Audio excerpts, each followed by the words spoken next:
wer po hi uluk tak aso mangaya hetia han zoma heti zonga entina na heti han ti tok ai chuanin heti zonga ti hi afu zonga heti zonga ti kan ti chuanin helai big te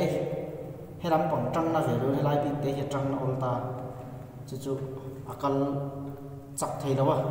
lot niam te a chat ve vi o kalan lai lot sang na kenin a boi thina a zom na hi a sadu thina ni chu wa join kan zom na bo hi wer tam tham phei chuanin helai kan khe thui zo hi a thui tur ani ti chuan in chi khat le chan ve te in chi ni te hi chu ni nge tura nia in chi khat am chi lek te phei chon som me lo tur ani helai in man lai he thui le tha a nge do wanga po her fi patom choi khowa han her te thal le to lo poka khati khan a nget lo du zo ka ni ti chuan hei ti zo kan lo som do ta kan khe thui zo in ang ta hei ti zo in hi so lam ne room ne lam pang pas na nia ti he kan tiam ti chuan helai som po hi aware chen chi hi hetia ti lo tur ani heavy a plastic ka hi ko ra hi kan som na hor hian klep te ti hian pel set ve sela a nget pi ge ve mani ti chuan hei ting an ti ta ti hian amar rol thatok kha apoi mo ber maya chuan hei hi enti dan black te bin tuam lo tai da te kan po zo hianin ain hera hiaron in per thoda ta chuan a dokol ta hete kan poa phoi ol me ma hi kan potanga hei ti hian phoi ol ta e ma hei ti ro ti chuan chu tak chu black tape kha apoi mo na ni ta ni kan po zo hian a ron tho a roin her tho chuak thi ta chu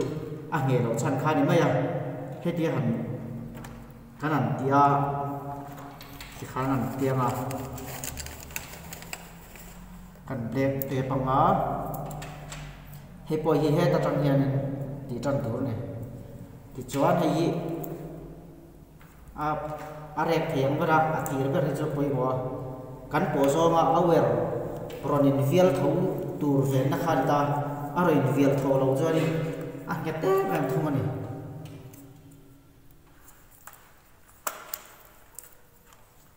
ti hian tam tak ve chup po hangai chong lo ni ti hian a nge toy ve mai ni kha wer som dan dik ania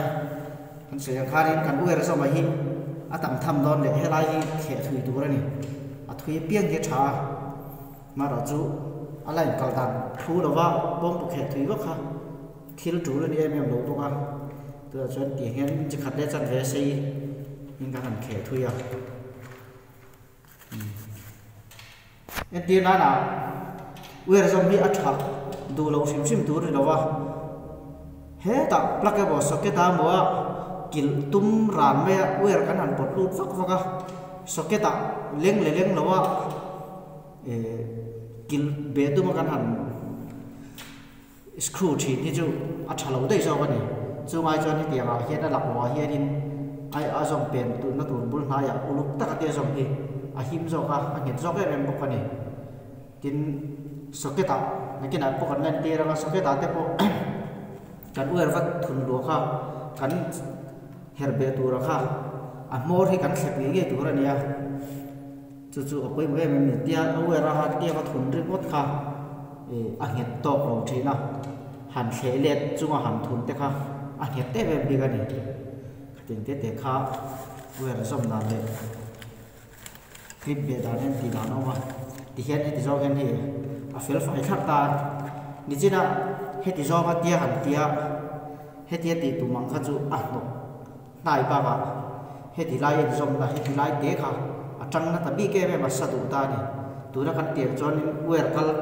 luang thapa ma ya som dia wa tin ari nong bi ke mem ti kha kan soi tel bok ni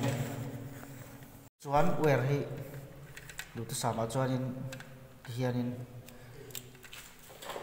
hetiang switch akan vi lu don hianin hi khle thei hi sapa ti tur ne hian hei hi hetia varol to ba clip hi chu a nget thadu lowa chuwang chuan hi ting an tianga ti hian ul khe zel tur ni hetia nga ti hi het bi ka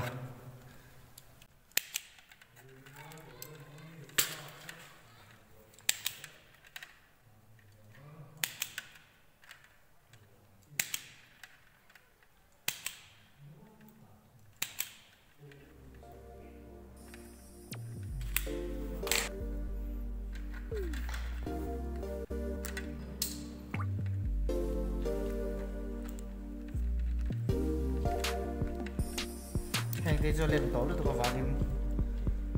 thể con tổ đó mà cái điện sát đó xem xem là phim thật đủ ta hoặc là ta mình vào những cho quay một em tổ đó vào xuống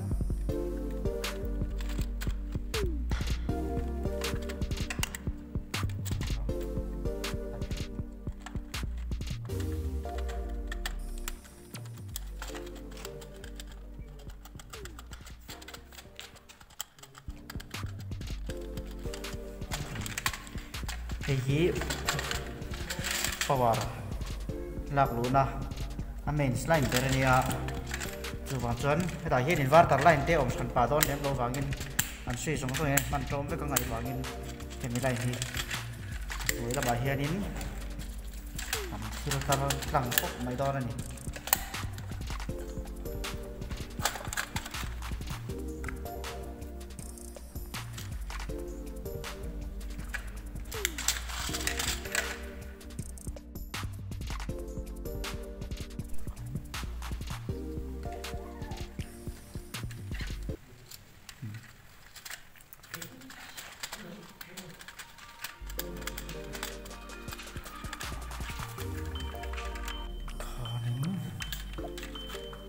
dan kan sui so yang kan filter peta te chuan an hoi jok a hianin plug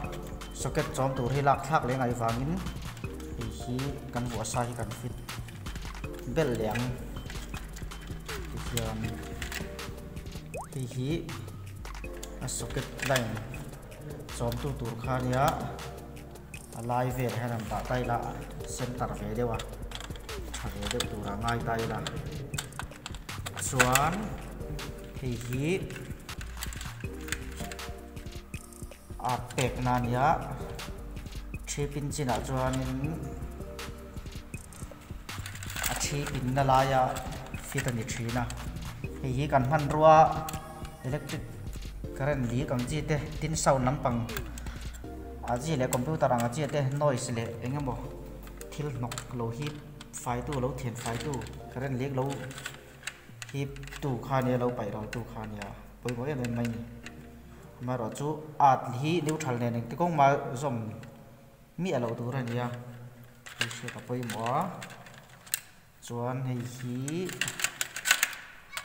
a point hei kan an bok a thia thia hei kan light siam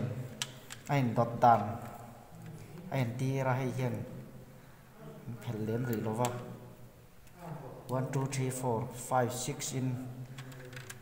rem du hianin an hon chui le hi boi thaka ti kan bok le mai thin ni ti hian hang te po hi tian he te kan her fip zo hianin te kan khlep le ta chuan hi te kan ul kom le ta te ul kom sa hian sui sa zu thum hi anu ma so big em ma kan se yang khan hi ul khlep hi pui moi em mani alen thei thap chuan a nget big em mai ni hi number 3 hi number 1 lo nia hi ka number 1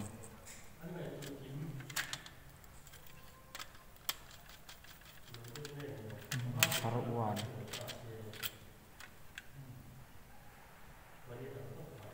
hi true in dot no ya ai en dan atlar dan mu mal lo han ti velai chuan hi tian ti ti a thave rim sima han on off do na po hianin kong mang nei dewin thila kala chuwang chuan lo ve mai ni sui rim rim hi nget thiang bera her he poimo a ti ra nget ti wanga lang po hi alo rei hianin kan lo met chengun deuh wang hianin lo met lo ve tial ve thia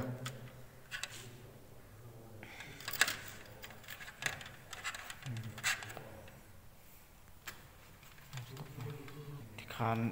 switchboard socket vel fit chu tia zo ta ni chuan hen te bo hi hetia som lut top lo hianin hian her kualila fil fai du dewa ve mai mai na vel te no ma kan switch te kan socket te holder te po ni sta sela a nge thata poimo a kha to ka check a poimo ni hiteng het lo atang hianin in kan theina om ol same me ma line in to chawanga ka nga in line het lo spark awanga ron sa tial hi lo me ni lot niam te antenna na kan mobile phone charger ang chi te led vona bulb holder ang chi te po a nge lo spark thei chuanin a spark thei la ya kha aron sa chake me ma ta chon akang luai al ta luai thei thina tin he tiang ang spark hi kan energy meter hian arit chake me maya spark seram chuanin meter kha ale tenge mo zatin aron kal chak thina alternate kan ti do mi a phone a check wave kha ana sat ta ka wangin meter khanin khami wave phone taka kha alo chiara chu ni si wangin kan meter te kha akal chak te mem thina chu wang chuan line hi a ket thatur ani spark om tur ani lo ni chu kan hriat lo chuan kan ren phak ba kai tam bil hi choi fo om he hi 20 ampere ania tin socket hi pin phek te po vi tel the hi helai hi angil ta heng tangkai khop mai hi 20 ampere ania chunglam pang hen 20 ampere ji a sen te po om ve hi eng ani lawa 20 ampere big chin che na ni ta hi chu 10 ampere ani heng hi roma an nia man lo khop mai